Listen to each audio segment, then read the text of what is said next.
Hi hello ಎಲ್ರಿಗೂ ನಮಸ್ಕಾರ. Welcome to my YouTube channel Manasa Taranga. ನಾನು ನಿಮ್ಮ ದೀಪ್ತಿ ಹಾಸನ್. ಇವತ್ತು ಟೊಮ್ಯಾಟೊ ಪಚ್ಚಡಿ ಇನ್ಸ್ಟೆಂಟಾಗಿ ಕ್ವಿಕ್ಕಾಗಿ ಟೊಮೆಟೊ ಪಚ್ಚಡಿ ಹೇಗೆ ಮಾಡೋದು ಅಂತ ತೋರಿಸ್ಕೊಡ್ತಾ ಇದ್ದೀನಿ. ಸೊ ಫಸ್ಟಿಗೆ ಒಂದು ಬಾಣಲಿಗೆ ಸ್ವಲ್ಪ ಎಣ್ಣೆ ಹಾಕ್ಕೊಂಡು ಹಸಿಮೆಣಸಿನ್ಕಾಯಿ ಹಾಗೆ ಬೆಳ್ಳುಳ್ಳಿ ಟೊಮೆಟೊನ ನೀಟಾಗಿ ಹುರ್ಕೊಳ್ಳೋಣ.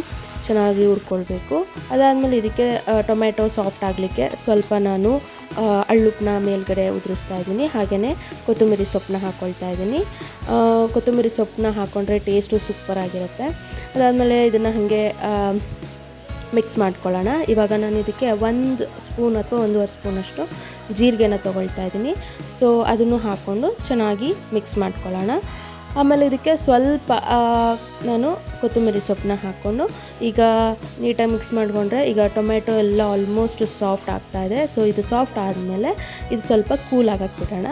ಸ್ವಲ್ಪ ಕೂಲ್ ಆದಮೇಲೆ ಈಗ ನಾವು ಜಾರಿಗೆ ಇದನ್ನ ಹಾಕ್ಕೊಂಡ್ಬಿಟ್ಟು ಎಲ್ಲದನ್ನು ಸ್ವಲ್ಪ ತರಿಯಾಗಿ ನಾವು ಗ್ರೈಂಡ್ ಮಾಡ್ಕೊಳ್ಬೇಕಾಗುತ್ತೆ. ತೀರಾ ಸಾಫ್ಟಾಗಿ ಪೇಸ್ಟ್ ಮಾಡ್ಕೊಳ್ಳೋದು ಬೇಡ, ಸ್ವಲ್ಪ ತರಿಯಾಗಿ ಪೇಸ್ಟ್ ಮಾಡಿಕೊಂಡ್ರೆ ಸಾಕು. ಈ ರೀತಿ ಸೊ ಟೊಮೆಟೊ ಪಚ್ಚಡಿ ಈ ರೀತಿ ಇದ್ರೇ ತಿನ್ನೋಕ್ಕೆ ತುಂಬಾ ಚೆನ್ನಾಗಿರುತ್ತೆ. ಅದಾದಮೇಲೆ ಮತ್ತೆ ಬಾಣಲಿ ಇಟ್ಟು ಸ್ವಲ್ಪ ಎಣ್ಣೆ ಹಾಕಿ ಸ್ವಲ್ಪ ಸಾಸಿವೆ ಹಾಕೋಣ. ಸಾಸಿವೆ ಚಟಪಟ ಅಂತ ಸಿಡ್ದಾದ್ಮೇಲೆ ಈಗ ರುಬ್ಕೊಂಡಿರೋವಂಥ ಪೇಸ್ಟ್ ಏನಿರುತ್ತೆ ಅದನ್ನು ಹಾಕ್ಕೊಂಡು ಒಂದು ಕುದಿ ನೀಟಾಗಿ ಕುದಿಸಿದ್ರೆ ಸಾಕು.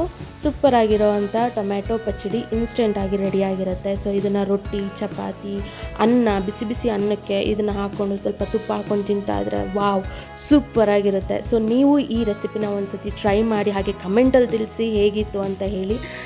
Thank you so much.